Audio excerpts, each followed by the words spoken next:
ડેટાને રિસ્ટોર કરવા માટે સૌપ્રથમ ડેટાબેઝ ઓપ્શન મેનુમાં ક્લિક કરો. ત્યારબાદ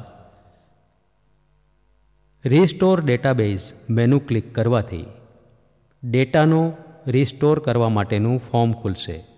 ડેટાને રિસ્ટોર કરવા માટે પ્રથમ બટન પર ક્લિક કરતાં નવું ફોર્મ ખુલશે. તેમાંથી તમે જે જગ્યાએ બેકઅપ ફાઇલ પડી છે તે ફોલ્ડર પસંદ કરી ઓપન બટન પર ક્લિક કરવાથી બેકઅપ ફાઇલના ફોલ્ડર બોક્સમાં બેકઅપ ફાઇલનો પૂરો પાથ દેખાશે. ત્યારબાદ રિસ્ટોર બટન પર ક્લિક કરવાથી રિસ્ટોરની પ્રોસેસ ચાલુ થઈ જશે.